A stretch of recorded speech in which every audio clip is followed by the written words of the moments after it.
안녕하세요. 감동의 모든 것입니다. 저희는 해외 커뮤니티 레딧과 감동의 모든 것 공식 이메일로 제보받은 실제 사연을 바탕으로 재구성한 스토리를 전달해드립니다.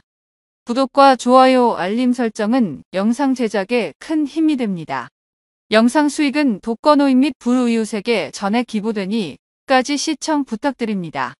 그럼 본격적인 이야기 시작하겠습니다. 독일의 중심 수도 베를린에 있는 지하철의 내부 플랫폼 승강장. 사람들의 소리와 지하철의 이동 소리만 들려야 할 이곳에 벼랑간 한 외국인 남성의 엄청난 괴성이 플랫폼 전체에 울려 퍼지며 무언가 심각한 일이 발생한 것을 암시하는 듯 두렵기까지 한데요.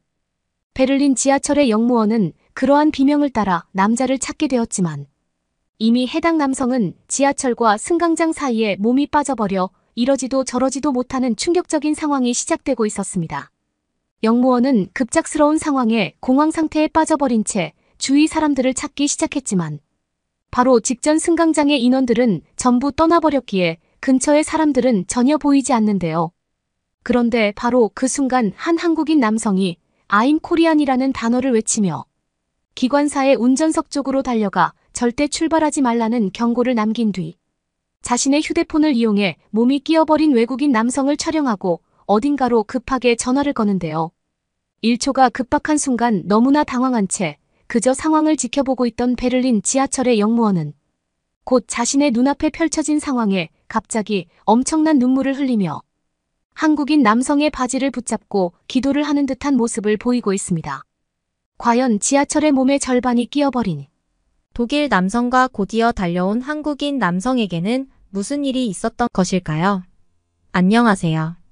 저는 지금 독일의 수도 베를린에서 살고 있는 30살 청년 네파라고 합니다. 하지만 저는 얼마 전까지만 해도 목숨을 잃을 뻔했던 상황에서 기적적으로 살아난 사람이기에 사실상 저는 제 주위 사람들에게 제2의 새로운 인생을 살아가고 있는 것이나 마찬가지라는 말을 하고 다니며 사고를 겪기 전의 인생과는 완전히 다른 삶을 살아가고 있는데요. 지금까지 아무런 꿈과 목적 의식도 없이 살아오던 저였지만 정말 하루아침에 아무런 이유 없이 내가 이 세상을 떠날 수도 있겠다는 생각과 감정, 그리고 지금까지의 삶이 얼마나 소중했는지 뼈저리게 느끼게 해준 그때의 사고는 제 인생을 바꿨을 뿐만 아니라 제 가치관과 생각마저 송두리째 바꿔버렸기 때문에 오히려 저는 지금 그때의 목숨을 잃을 뻔한 사고를 하늘이 준 마지막 기회로 생각하고 정말 미친 듯이 열심히 살아가고 있습니다. 특히나 제가 그때 겪었던 사고에서 기적적으로 살아날 수 있었던 이유는 한 한국인과 밀접한 관련이 있기에 저는 지금 1년 안에 제가 태어난 나라 독일을 떠나 한국에서 정착해 살아가기 위한 저의 최종 인생 목표를 준비하고 있는 상태인데요. 그날의 우연한 사고를 당하기 전까지만 해도 저는 주위에서는 흔히 볼 수 없는 지하철을 광적으로 사랑하는 특이한 사람 중 하나였습니다. 물론 뚜렷한 직업도 없었고 돈을 벌 생각도 없었던 상태로 저는 그저 전 세계에 있는 모든 지하철을 경험해야겠다는 단순한 생각만 가진 채 제가 살고 있던 베를린의 지하철은 물론 근처에 존재하는 나라들의 지하철까지 어느 시기에 개통하고 어떤 기술로 운행되고 있는지 전부 외우고 있을 만큼 정말 지하철이라는 특이한 이동수단에 푹 빠져버린 지하철에 미친 사람 그 자체였습니다. 특히나 이러한 저희 지하철 사랑에 더욱 큰 불씨를 당겨버린 것은 바로 한국이라는 나라였는데요. 아무래도 여러 나라들의 지하철을 경험하고 눈으로 보아온 저로서는 처음 마주하게 된 한국의 지하철 시스템이 지금껏 제가 겪어보고 알아오던 다른 나라들의 지하철과는 정말 차원이 다르다는 수준의 말이 나올 정도로 조용히 이동하는 신기술은 물론 지하철 내부와 외부의 플랫폼까지 말도 안 되는 청결함을 보여주고 있었기 때문에 저는 점점 한국의 지하철 시스템과 한국의 그 아름다운 지하철이 가진 미래 도시적인 외모에 더욱 빠져들어만 갔습니다. 한국의 지하철을 알기 직전까지만 해도 저에게는 아무래도 제가 태어나고 자란 나라인 독일 베를린의 지하철이 제 마음속 1순위였지만 한국의 지하철을 알고 난 뒤부터는 베를린에 존재하는 모든 지하철이 한국의 지하철에 비해 심각하게 더러워 보이고 기술적으로도 뒤처지는 것을 매우 현실적으로 마주하게 되어버렸기 때문에 저는 어느샌가부터 다른 나라의 지하철들을 좋아하는 것이 아닌 오직 한국의 지하철만을 사랑하는 매우 이상한 취미와 집착으로 번져나가게 되었죠. 그리고 자연스럽게 한국을 몇 번 왔다 갔다 하다 보니 저와 같은 지하철을 너무나 사랑하는 특이한 한국인 친구들을 매우 많이 사귀게 되었는데요. 처음 한국을 방문했을 때 저는 서울의 한 지하철 승강장에서 무려 3시간이 넘는 시간을 그저 묵묵히 지하철 의자에 앉아 지하철이 들어오고 나가는 것을 구경하거나 지하철이 잠깐 정차하게 되었을 때 지하철의 사진을 계속해서 찍고 지하철 외부의 디자인을 조용히 관람하는 행복한 시간을 자주 보냈었는데 한 한국인이 그러한 저의 모습을 보더니 자신처럼 지하철을 좋아하는 취미를 가진 사람이냐면서 말을 걸어왔고 그렇게 저와 한국인 친구인 박은 매우 급속도로 친해질 수 있었죠. 특히 독일에 계시는 부모님께서는 아무런 직업도 없이 그저 지하철에만 미쳐있는 저를 보면서 앞으로 직업을 가질 생각 자체는 있는 것이냐는 잔소리와 이럴 거라면 당장 가족과의 연을 끊자고 저를 압박하셨기 때문에 저는 정말 처음 느껴보는 저와 똑같은 취미를 가진 한국인 친구인 박과 보내는 자유로운 시간에 무한한 행복감을 느낄 정도였습니다. 하지만 한국인 친구인 박에게는 다른 사람들과는 차별화되는 특이한 점이 하나 있었습니다. 그는 저를 처음 만났을 때부터 특이한 선글라스를 쓰고 다녔었는데 저는 그저 박이 상당한 패션 감각을 가진 사람이라고 생각하고 별로 대수롭지 않게 생각하고 있었죠. 하지만 저를 처음 본 그날 박과 저는 한국의 한 식당에 밥을 먹으러 들어가게 되었고 곧이어 선글라스를 벗은 그의 얼굴을 보고 저는 큰 실수를 했다는 것을 깨달았습니다. 박의 눈 한쪽은 보통의 사람들과 똑같은 눈이 존재해야 될 자리에 눈이 전혀 존재하지 않았고 사실상 한쪽 눈으로만 세상을 바라보고 있던 상태였죠. 저는 속으로는 매우 놀랐지만 곧이어 저의 이상한 낌새를 느끼고 먼저 자신의 눈에 대해 설명해준 박의 말에 모든 상황을 이해할 수 있었습니다. 그도 저처럼 지하철을 너무나 좋아해서 다른 나라의 지하철을 경험하기 위해 한 번은 미국으로 여행을 갔던 적이 있었는데 그곳에서 얼굴과 이름도 모르는 한 중국인에게 길거리에서 휴대폰으로 눈의 부위를 공격당했다면서 그날 바로 실명 위기까지 도달해 결국 눈을 제거할 수밖에 없었다는 정말 충격적인 얘기를 해주었죠. 하지만 그럼에도 박은 언제나 저에게 한국의 지하철에 대해 잘 설명해주고 저와 같은 똑같은 취미를 가진 소중한 사람이라는 것은 변할 이유가 없었습니다. 오히려 저는 한쪽 눈이 불편한 박을 위해 그와 함께 다닐 때 그가 조금이라도 더 편할 수 있게 평범한 일상들에서 조금씩 그를 생각해 배려하기 시작했고 박 또한 그러한 것을 느꼈는지 한쪽 눈으로만 세상을 바라보는 것은 눈에 초점이 제대로 잡히지 않아 힘들 때가 많다면서 저에게 속 깊은 말들을 조금씩 해주기 시작했죠. 그때 당시 저는 한국에서 한 달 살기와 비슷한 여행 프로젝트를 진행 중이었는데 어느 날은 박이 자신의 꿈은 저와는 반대로 제가 태어난 나라인 독일 베를린에 있는 지하철을 경험해 보는 것이라면서 소박한 꿈을 얘기해 주더군요. 아무래도 그는 경제적인 문제가 제일 큰 것 같다면서 그래도 몇 년 뒤에는 아마도 독일 베를린의 지하철을 한 번은 타볼 수 있지 않겠냐는 농담을 던지며 씁쓸한 표정을 지었습니다. 저는 곧바로 그에게 제가 독일로 돌아갈 날짜에 맞춰 함께 독일로 여행을 가보겠냐는 제안을 했고 그때 당시 어느 정도 경제적으로 여유가 있었던 저는 그에게 대부분의 경비를 지원해 줄 테니 함께 독일에 가서 베를린의 지하철도 경험하고 승강장 플랫폼에 앉아 지하철 사진을 찍자는 제안을 했습니다. 조용히 제 말을 듣고 있던 박은 너무나 놀란 표정을 지으며 왜 그렇게까지 해주는 것이냐고 저에게 물어보았지만 왠지 그때 저는 박의 소박한 꿈을 이뤄주고만 싶다는 생각이 강하게 들었죠. 그렇게 저와 박은 제가 베를린으로 돌아갈 비행기의 일정에 맞추어 조금 더 여유로운 한국에서의 여행을 마무리한 뒤 곧바로 또 다른 여행 일정을 준비해 함께 독일로 입국하게 되었습니다.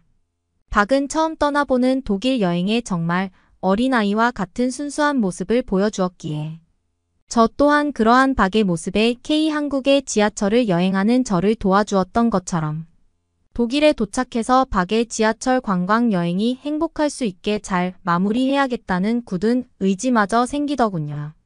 저와 박은 긴 시간의 비행을 통해 힘겹게 베를린에 도착할 수 있었고 저는 베를린의 지하철을 보여주기 전 독일에 있는 유명한 관광지와 먹거리들을 박에게 소개해주며 첫 유럽 여행을 경험하는 그에게 베를린의 구석구석을 소개해 주었습니다.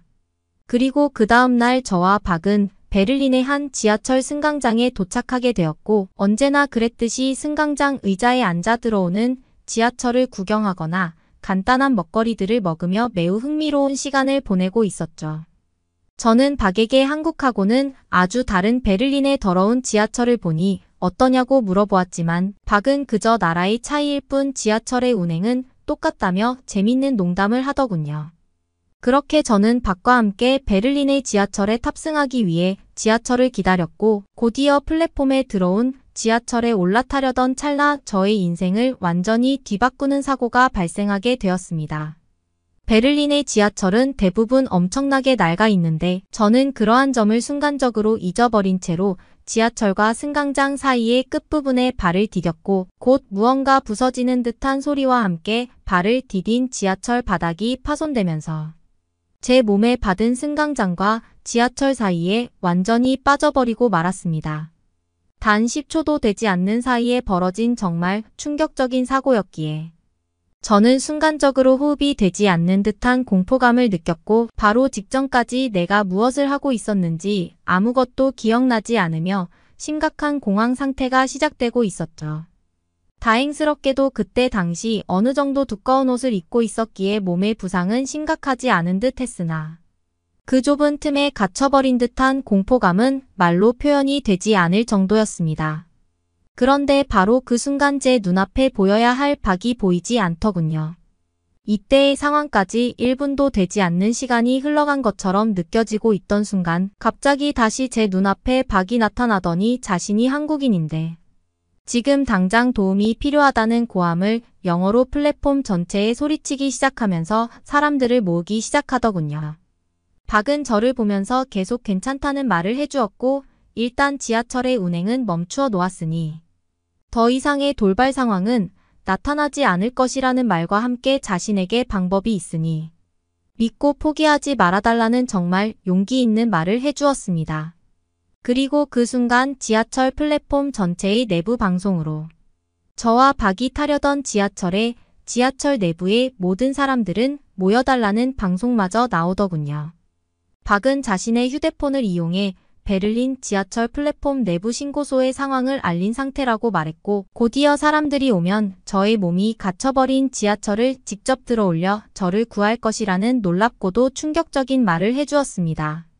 그때 당시 저는 점점 정신을 잃어가던 상황이었고 몸의 부상은 심각하지 않았지만 심각한 공황 상태에 호흡하는 것이 점점 어려워지는 것이 느껴질 정도였죠.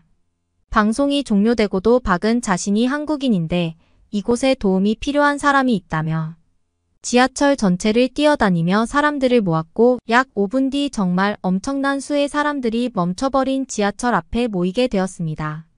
정신을 거의 잃을 뻔한 순간이었기 때문에 모든 상황이 기억나지는 않지만 박은 그 엄청난 사람들 사이에서 하나 둘 셋을 외치며 지하철을 들어올리는 리더의 역할을 하고 있었고 그 모습을 마지막으로 저는 정신을 잃고 말았죠.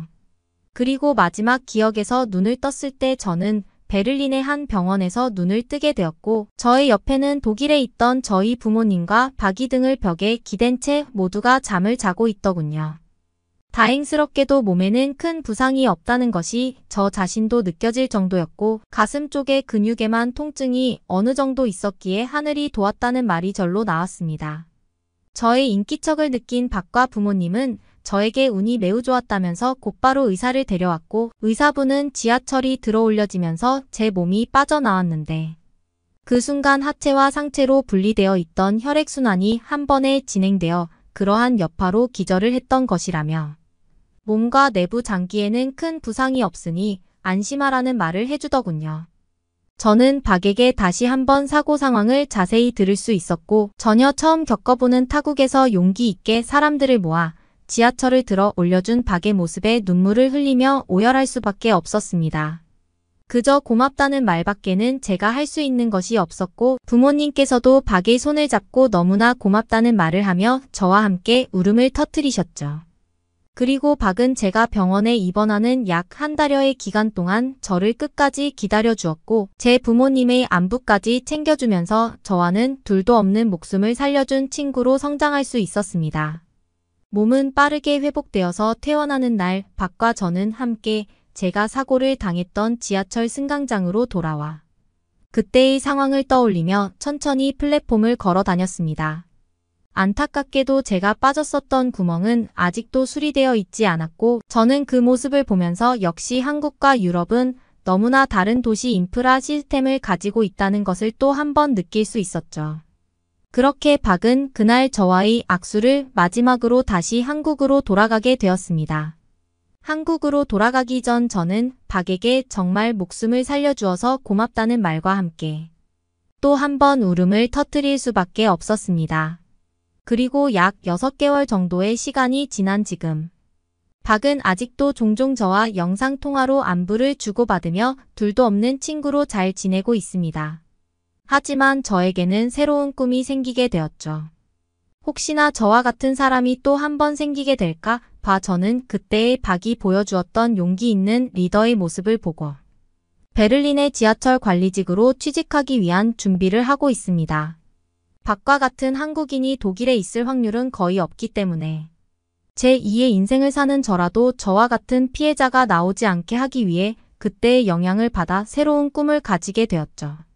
그저 지하철만 좋아하던 평범한 사람이었지만 어느 날 저도 모르는 사이에 목숨을 잃을 수도 있겠구나라는 사고를 겪고 나니 저는 세상을 바라보게 되는 눈이 완전히 바뀌게 되었습니다.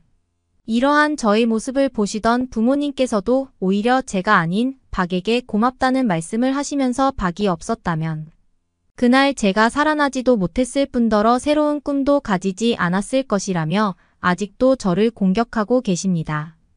약 한 개월 뒤 박이 또다시 제가 사는 베를린을 방문하기로 했는데 저는 그날만을 기다리며 제가 사고를 당한 그날 용기 있게 사람들을 모아 지하철을 들어 올려준 박의 용기를 가슴속에 새긴 채 베를린을 방문하는 또 다른 한국인들을 돕기 위해 노력하고 있습니다. 그러면 다음 사연을 들려드리게요. 처음 경험하는 한국적인 방식이 조금은 의아하다며 의문을 표하는 외국인이 있습니다. 하지만 이내 곧 한국적인 방식에 크게 감동을 받았으며 한국적인 방식이 지금 이 시대에 필요한 것 같다며 본국에 있는 부모님께 급하게 연락을 하는데요. 그리고 한국 생활을 마치고 본국으로 돌아갔을 때 그녀의 눈앞에는 믿지 못할 광경이 펼쳐져 있었다고 합니다. 한국적인 방식이란 무엇이고 어떻게 그 방식이 외국에서도 통했던 것인지 지금부터 사연 만나보시죠. 안녕하세요. 프랑스 출신의 세느라고 합니다. 과거 제가 한국에서 받았던 깊은 인상과 그리고 많은 한국분들에게 감사하다는 말을 하고 싶어서 글을 적게 되었습니다. 지금은 프랑스로 돌아와서 살고 있지만 한국에서 받았던 관심과 배려를 기억하고 있으며 저도 한국 사람들처럼 살아가기 위해 노력하고 있습니다. 한국은 저에게 뜻깊은 변화를 가져다 준 나라입니다. 저는 어릴 때부터 파리 중심부에서 약 50분 정도 떨어진 거리에 있는 외곽 도시에서 자랐습니다. 잠시 한국에 다녀올 때를 빼면 저는 이 지역을 떠난 적이 없는데요. 파리 중심부와는 거의 1시간 거리이지만 파리 외곽 지역에는 20분이면 도착하는 곳이기 때문에 지리적으로 장점이 있는 곳입니다.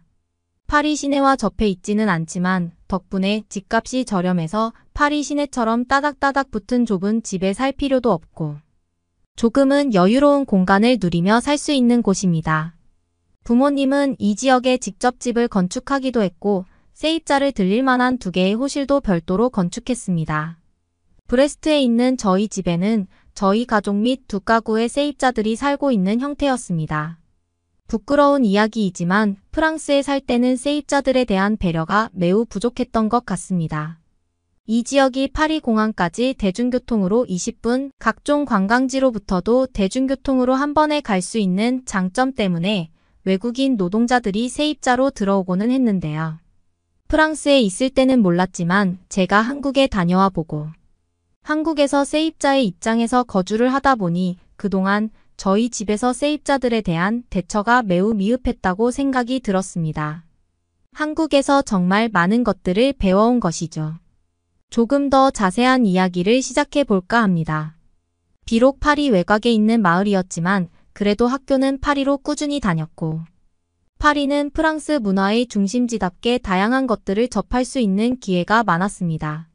파리에 있는 학교에 등교하면 친구들은 한국 문화에 대해서 이야기하기도 했고 또 다른 나라에 대한 이야기들을 나누고는 했습니다. 그러다가 어느새부터인가 한국 문화에 대한 관심이 두드러졌고 저도 한국어에 대한 관심이 커졌습니다. 그러다가 고등학교에 진학했고 고등학교에 입학하고 나니 필수적으로 외국어 하나를 배워야 하는데 선택지는 4가지 중 하나였습니다. 영어, 스페인어, 일본어 그리고 한국어였죠. 영어나 스페인어는 배워두면 매우 유용한 것이 지리적으로도 매우 가까우며 배우기도 쉽고 유럽 내 다양한 일자리를 얻을 기회를 얻고자 하면 영어나 스페인어가 유리한 것이 사실인데도 불구하고 제 기억으로는 일본어를 제외한 영어와 스페인어 그리고 한국어가 각각 1대 1대1의 비율로 수강생이 등록되었죠. 결국 일본어 수업은 폐지되었고 일본어를 선택했던 학생들은 전부 다 프랑스어를 선택하는 기이한 현상이 있었지만 저는 별탈 없이 한국어 수업을 들으면서 학교 다니면서 가장 즐겁게 들었던 수업 중 하나로 기억하고 있었습니다. 대학에 진학해서도 한국과 관련된 일들을 많이 접할 수 있었는데요. 파리에서는 거의 매달마다 세계 각국의 문화를 즐길 수 있는 축제 같은 게 열립니다. 저도 다른 나라 문화에 대해 관심이 있는 편이어서 그런 축제가 있으면 참여해서 즐겨보기도 했습니다. 이때까지만 해도 한국에 대한 관심이 아주 지대하다고는 하지 못했지만 한국 관련 축제 때 막걸리라는 특이한 술에 대해 매력에 빠졌고 그때부터 한국에 대한 관심이 급격하게 커졌습니다. 당시에는 한국의 막걸리가 한국식 와인이라며 대대적으로 알려지기 시작했고 꽤나 많은 사람들이 처음 접해보는 음료수 같은 한국 술의 매력에 빠졌거든요.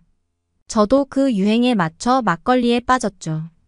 유난히 한국에 대한 관심이 커져버린 저는 한국으로 가보고 싶다는 생각이 들었고 원래는 영국이나 독일로 1년 정도 교환학생을 신청해 다녀올 계획을 하고 있었는데 한국어가 아예 불가능한 것도 아니고 잘하지는 못하지만 어차피 언어 배우러 교환학생으로 떠나는 마당에 한국도 제 선택지 중 하나로 넣었습니다.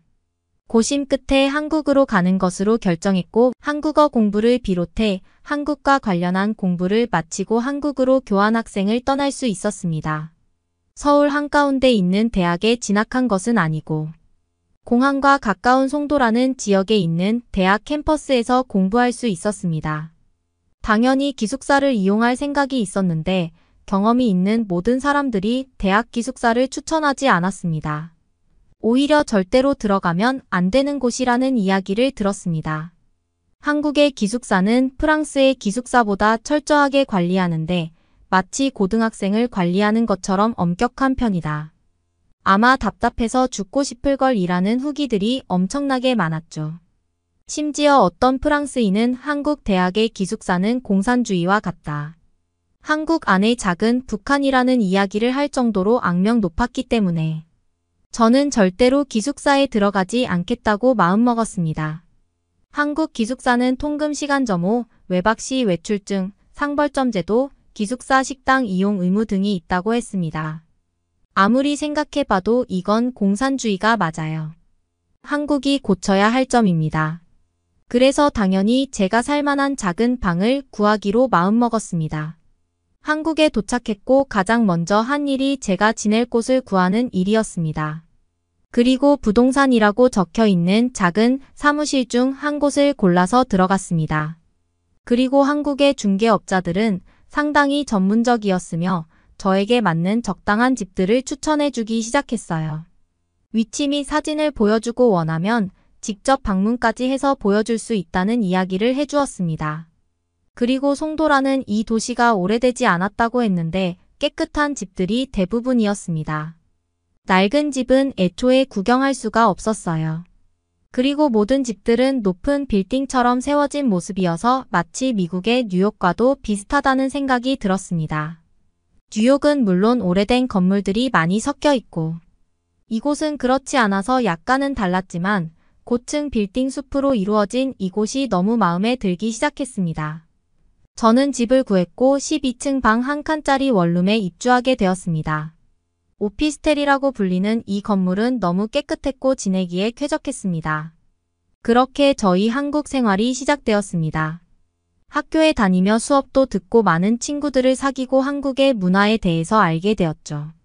그리고 저는 무엇보다도 세입자인 저에게 친절하고 상냥하게 잘 대해주는 집주인 임대인의 태도에 놀랐습니다. 임대인과는 계약할 때 처음 만나봤고 몇 가지 당부사항만 알려주고 그 뒤로는 얼굴을 볼 수는 없었지만 그에게서 느껴지는 분위기는 달랐습니다. 제가 한국에서 지내면서 사실 몇 번이고 정해진 날짜보다 월세를 하루나 이틀 정도 뒤에 지불하는 경우가 있었는데요. 이것은 사실 중대한 실수입니다. 프랑스에서 같은 건물에 살았던 세입자들의 경우를 생각해보면 이런저런 이유로 하루나 이틀 정도 뒤늦게 임대료가 입금이 되면 저희 부모님은 극도로 예민하게 구셨고 그게 당연한 것이라고 생각했습니다. 심지어 프랑스는 월세가 아니라 주세 개념이 일반적이기 때문에 임대료가 들어오는 매주 목요일은 모두가 극한의 예민함을 보였거든요. 매주 하는 임대료 납부도 사람들은 잊어버리고 잘 지키지 않는데 한 달에 한 번 하는 것도 신경 써서 잘하지 못하는 제 스스로가 답답할 지경이었죠.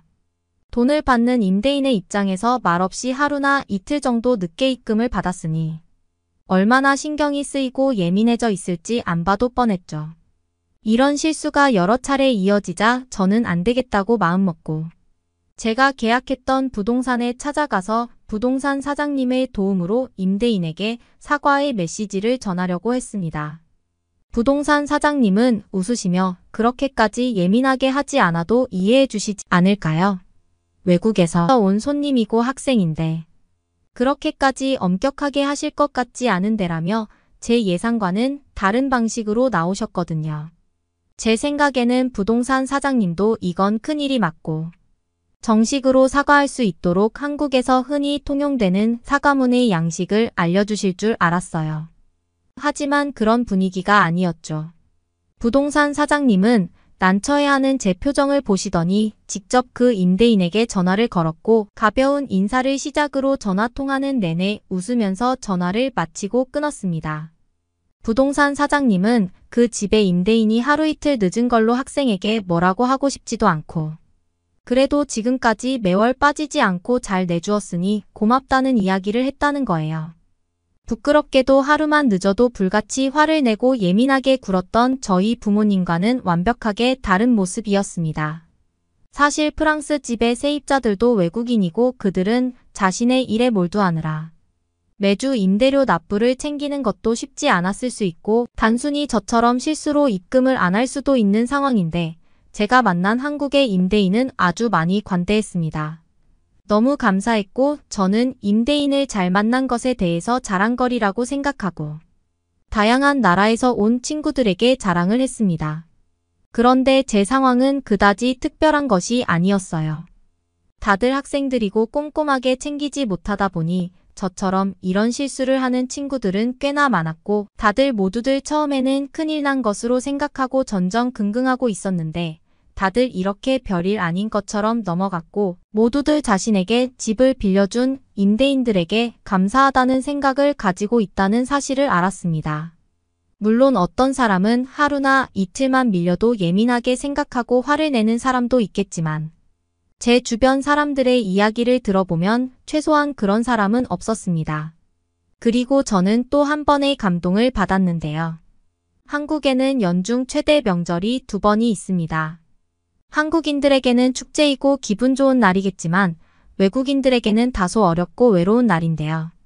일단 그 명절이 되면 가게 문을 연 식당도 거의 없으며 카페도 문을 닫아버리니 매일같이 마시던 커피도 마실 수 없었죠. 외국인들은 졸지에 아무데도 갈 수 없는 무인도에 갇혀있는 소외감을 느끼고는 하죠. 저는 처음 맞는 한국의 추석이라는 명절을 잘 몰라서 집에 먹을 것도 없고 마실 것도 없는 난처한 상황에 처했습니다. 그리고 저와 같은 외국인들이 많아서인지 편의점에 가봐도 그렇게 흔히 보이던 도시락 같은 것도 없는 상황이었죠. 라면이 맛있기는 하지만 그래도 한국 사람들은 축제 분위기에 먹을 것 잔치를 벌이는데 혼자 라면을 먹는 것도 쓸쓸한 기분이 들었습니다. 한국인들은 라면만 먹는 상황이 오면 쓸쓸한 기분이 든다고 말하고는 했는데 외국인 입장인 저에게 라면은 지극히 맛있는 음식이고 매일 먹어도 또 먹고 싶은 맛이었는데 말이에요. 하지만 한국의 명절에 제가 그런 상황에 놓이니 그게 무슨 말인지 알 것 같더군요. 한국처럼 발전한 나라에 먹을 것이 없어서 고생하고 있다니 참 오묘한 기분이 들었습니다. 쓸쓸한 명절에 집에 혼자 있는데 누군가 찾아왔습니다. 찾아올 손님도 없는데 누군가 했더니 낯이 익은 사람이었습니다. 집주인이 아저씨였는데요. 아저씨는 외국인 친구들이 명절에 먹을 게 없어서 굶고 있는 경우가 많다며 제가 가장 좋아하는 김이랑 스팸이 들어있는 선물 세트 하나를 주고 가셨어요. 이런 선물을 받아서 정말 놀랐습니다. 저는 명절 내내 그걸로 끼니를 해결할 수 있었고 한국식 스팸과 한국의 맛있는 김으로 푸짐하게 식사를 할 수 있었어요. 생각이 많아졌습니다. 프랑스에서는 같은 집에 사는 외국인 세입자들에게 저희 집이 너무나 깐깐하게 굴고 힘들게 하지 않았나라는 생각이 들었어요. 그냥 방을 임대해주고 세입자는 임대료를 내는 비즈니스 관계 그 이상 그 이하도 아니었으며 그래서 임대료 입금 계약일에서 하루라도 어긋나면 불같이 화를 내는 것이었는데 한국에서도 물론 비즈니스 관계이겠지만 뭔가 다른 게 하나 더 있다는 생각이 들었습니다. 사람과 사람 간의 관계, 계약적인 관계, 친구 관계, 회사 동료 등 수많은 인간관계에 한국에서는 정의라는 무엇인가를 하나 더 가지고 있다는 것을 알게 되었습니다. 이때를 기점으로 알게 된 것은 아니고 이러한 추상적인 개념이 있다 정도는 알았는데 한국에 지내면서 점점 그게 무엇인지 알게 되는 과정이었죠. 프랑스에 계신 부모님께도 이 이야기를 꼭 해드리고 싶었습니다. 세입자의 입장을 더 이해해야 하고 관대함과 너그러움을 보여주면 같이 사는 입장에서 더 편하고 더 좋지 않겠냐며 말이죠. 제가 한국의 집주인에게 호의를 받아보고 배려를 받아보니 이게 당연한 게 아닌 것을 알기 때문에 감사한 마음이 드는 것이지 부모님의 말씀대로 만만하게 보는 게 아니라는 것을 알았거든요. 특히 외국인들은 프랑스인 집주인이 관대하고 너그럽게 대해주면 그게 당연한 걸로 알고 나중에는 머리가 커져서 대든다고 하는 이야기가 어쩌면 사실이 아닐 수도 있다는 생각이 들었습니다. 저는 그동안 하지 않았던 저희 집 임대인과의 있었던 이야기를 부모님께 모두 말씀드렸습니다. 부모님은 놀라시며 그런 일이 있었는지 몰랐다는 이야기를 하셨죠. 그리고 저는 부모님의 태도를 조금 바꿔보는 것도 어떨까라는 제안을 드렸습니다. 부모님은 깊게 생각해 보시더니 그럼 여기서도 한국 방식으로 조금 해보겠다는 이야기를 하셨습니다. 그리고 결과는 묻지 않았어요. 어차피 몇 달 뒤면 프랑스로 돌아가고 사실 부모님이 제가 받은 호의를 프랑스 집 세입자들에게 베풀 것이라고 생각하지 않았기 때문이에요. 저는 한국에서 행복한 1년의 시간을 보내고 다시 프랑스로 돌아왔습니다. 1년간의 계약 종료가 끝나고 프랑스로 돌아가는 날 마지막 인사를 하러 임대인이 찾아오셨습니다. 보증금을 돌려받고 집 상태를 확인하는 절차를 하기 위해서죠. 하지만 역시나 한국의 임대인은 집을 가볍게 둘러보고는 꼼꼼하게 따지지도 않고 보증금을 돌려주었습니다. 그리고 한국에서 좋은 추억도 많았기를 바란다는 말과 함께 웃으면서 저를 보내주었죠. 역시나 집을 빌리고 빌려주는 비즈니스 관계가 아니라 따뜻한 마음으로 저를 맞이해 주셨고 따뜻한 마음으로 한국에서 좋은 추억을 쌓았기를 바란다며 저에게 한국의 얼굴을 대표해서 인사해 주셨습니다. 분명한 것은 한국 사람들의 태도와 모습에서 많은 것을 배우고 프랑스로 돌아간다는 것이었습니다. 세상은 생각보다 각박하지 않았으며 각박하지 않아도 되는 세상이 더 따뜻한 것이라는 사실을 깨달았습니다. 그리고 기적은 프랑스로 돌아왔을 때 일어났습니다. 프랑스에 도착했고 공항에서 매우 가까운 집을 향해서 피곤한 몸을 이끌고 집으로 갔습니다. 집에 들어가자마자 고기 굽는 냄새가 퍼져 있더군요. 그리고 집 안에 들어가자마자 부모님과 저희 집 세입자들 두 커플이 함께 저를 환영해 주었습니다. 이건 생각도 해보지 못한 장면이었는데요. 부모님은 제가 한국에서 경험한 일을 기억하고 세입자들이 하루 이틀 주세 입금이 안 되어도 잔소리하지 않았으며 때로는 음식을 선물하기도 했으며 그렇게 까다롭던 관계가 서서히 개선되었고 불과 몇 달 만에 정말 좋은 이웃으로 사이가 변한 것이죠.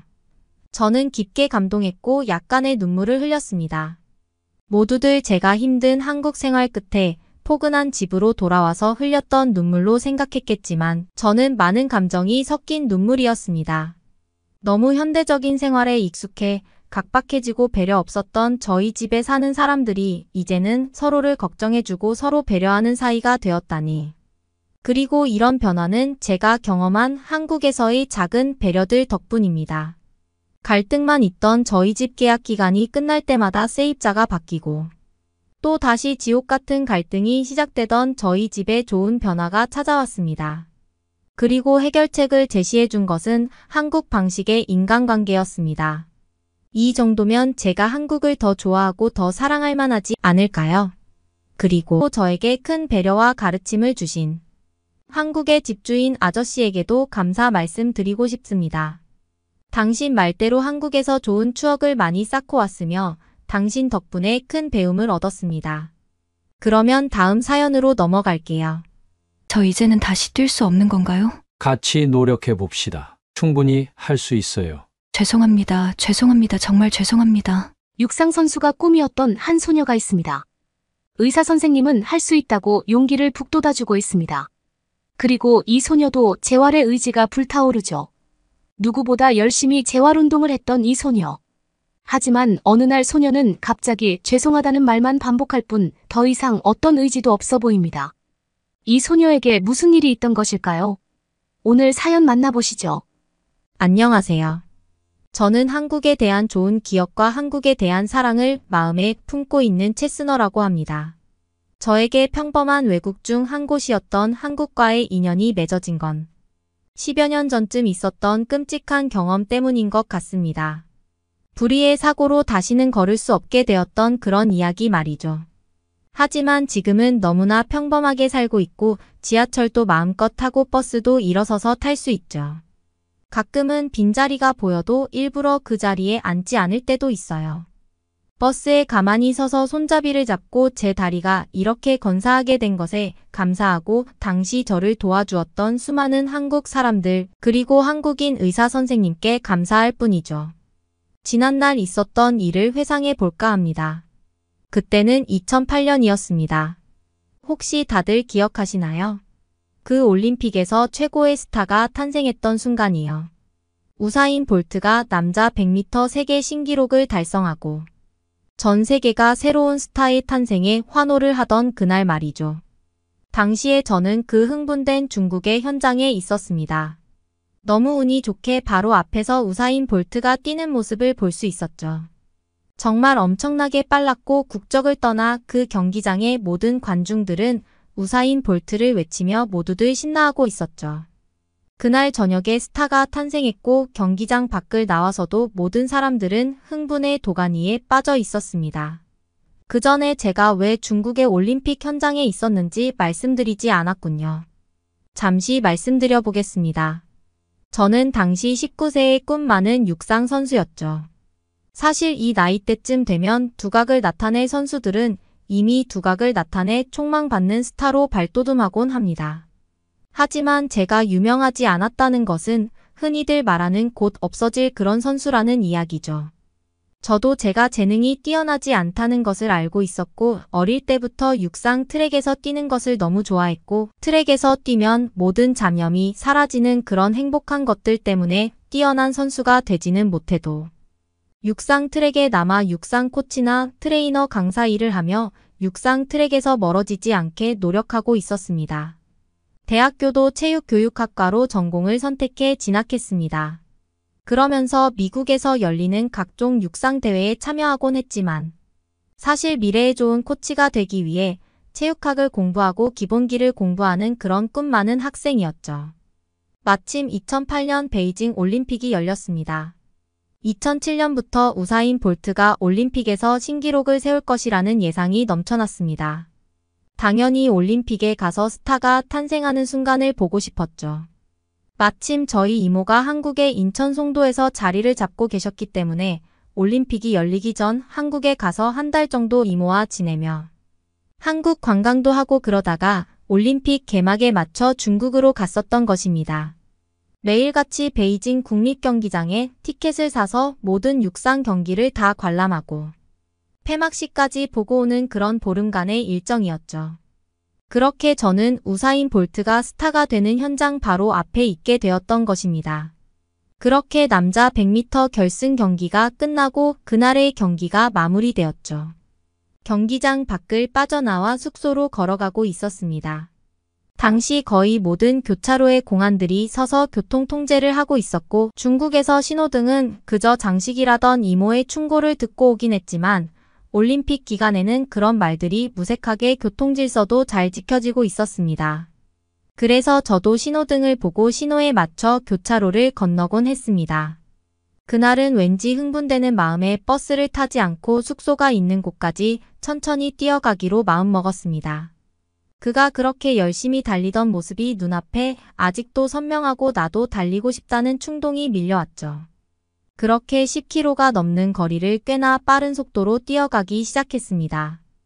유난히 몸도 가벼웠고 마음먹은 대로 뛰어지는 그날엔 뛰는 내내 행복감도 크게 몰려왔습니다. 저에게 저항하는 공기마저도 간질간질 기분 좋게 해주었습니다. 그게 제 인생에서 마지막 러닝이 될 줄은 몰랐지만요. 경기장에서 멀어지면서 점점 교통 통행량이 줄어들고 있었고 사람들도 없었습니다. 한적한 길거리에는 신호등만 깜빡거릴 뿐이었죠.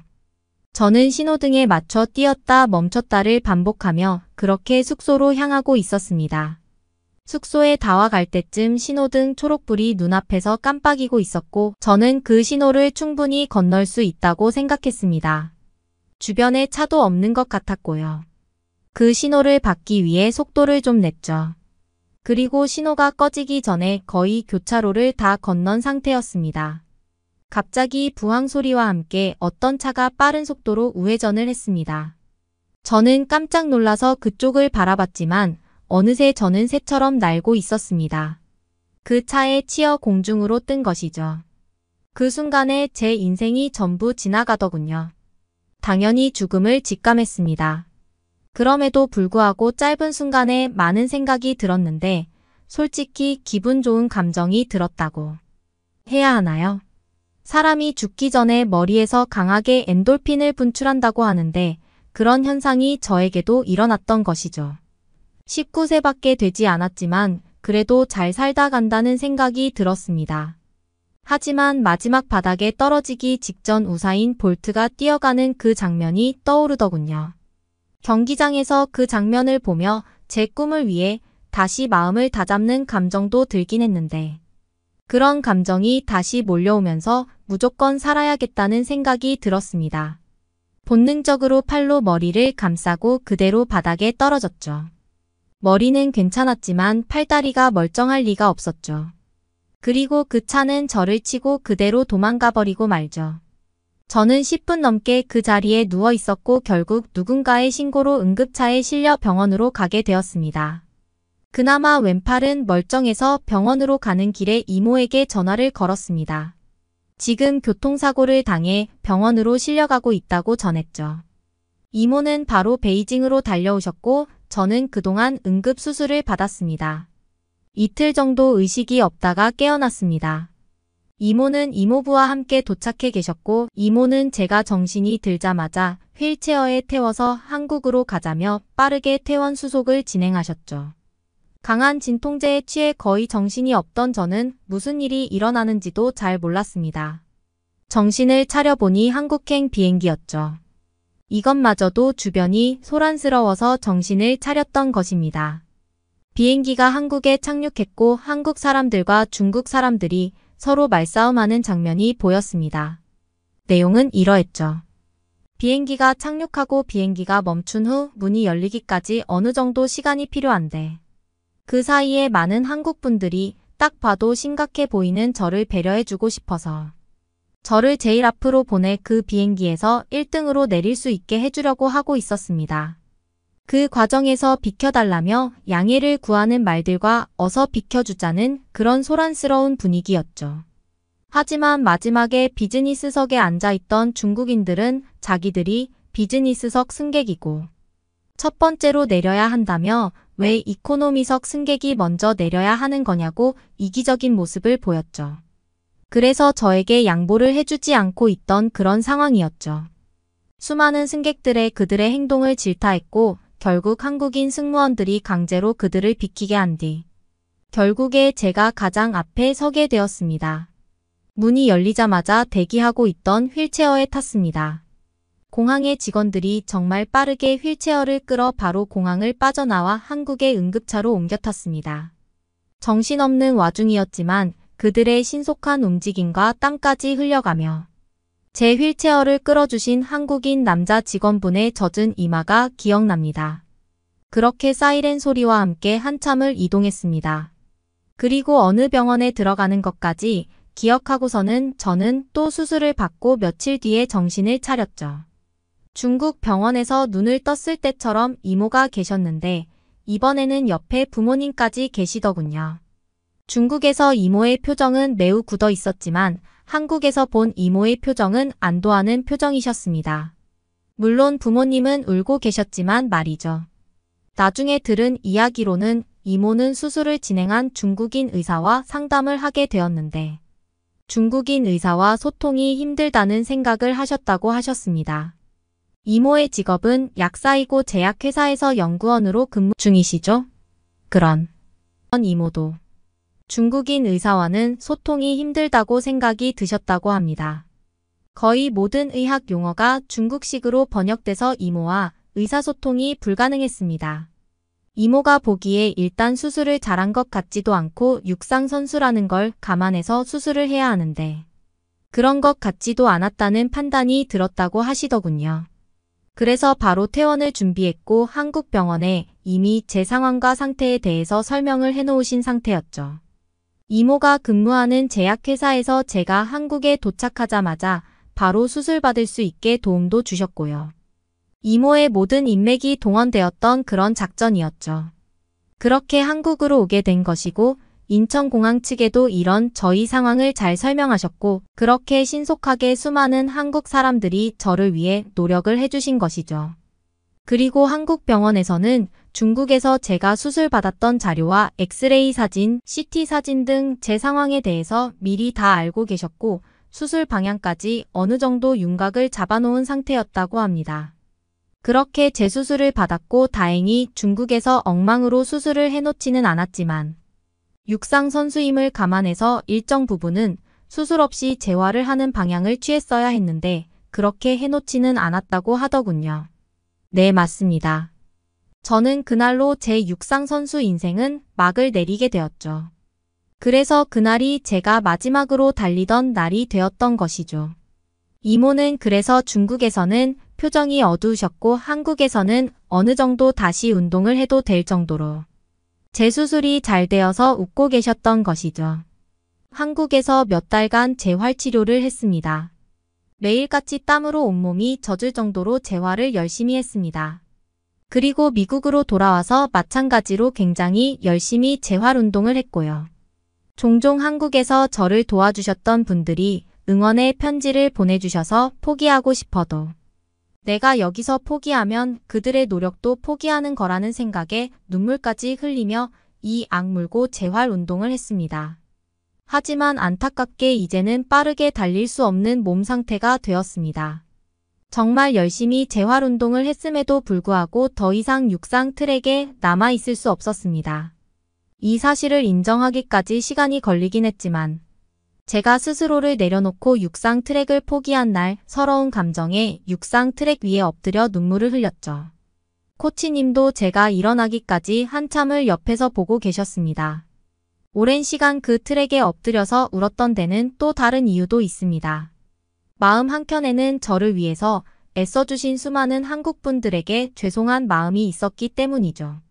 제 마음은 진정이 되었어도 제 휠체어를 끌고 이마에 땀이 맺힐 정도로 뛰어가 주신 그 한국인 남자분의 땀방울과 저를 위해 싸워주신 이름 모를 한국인 승객들 그리고 승무원분들, 수술을 마치고 과일 바구니를 들고 병문안을 와주신 제약회사 실장님 등 그분들의 노력을 헛되게 한 게 아닌가 싶어서 고개를 들 수 없었죠.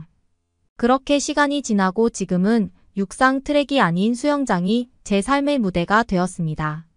다행히 물에서는 격하게 운동을 해도 통증이 없었고 재활치료하며 흘렸던 땀들 덕분에 신체 능력은 강화되어 있었죠. 그렇게 지금은 수영 코치를 하며 평범하게 살고 있습니다. 그리고 오랜 시간 모든 일을 잊고 살다가 최근에 지하철을 타고 있는데 휠체어를 탄 어린 소녀가 보였습니다. 15년 전 제 모습이 보이기도 했고 그러면서 저를 도와주셨던 한국분들의 노력에 일일이 감사하다는 말씀도 못 드렸다는 생각이 들더군요. 그래서 이렇게 어디 계신지 모를 그 많은 한국분들께 감사하다는 말씀 드리고 싶어서 글을 쓰게 되었습니다.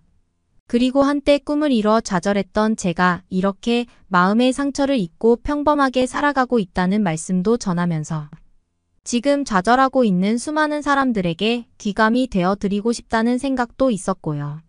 심심한 아줌마의 사연 들어주셔서 감사드리고 혹시 주변에 힘들어하는 분들이 계시다면 수영 강사하는 이 아줌마의 사연 한 번쯤 들려주시면 좋겠다는 말씀드리며 이만 마치겠습니다. 감사합니다. 오늘의 사연은 여기까지입니다. 응원이나 남기고 싶은 말이 있으시면 댓글로 남겨주세요. 사연자분께 전달해 드리겠습니다. 저희 감동의 모든 것은 실제 사연 제보를 받고 있습니다. 채택되신 분께는 선물도 드리고 있습니다. 저희의 사연이 여러분의 하루의 작은 힘이 될 수 있었으면 좋겠습니다. 지금까지 한국의 감동적인 이야기를 전해드리는 감동의 모든 것이었습니다. 구독과 좋아요를 눌러주시면 영상 제작에 큰 힘이 됩니다. 감동적인 사연을 주변 사람들에게 공유하고 함께 이야기 나눠보세요. 끝까지 시청해주셔서 감사합니다. 더욱 더 좋은 영상으로 찾아뵙겠습니다.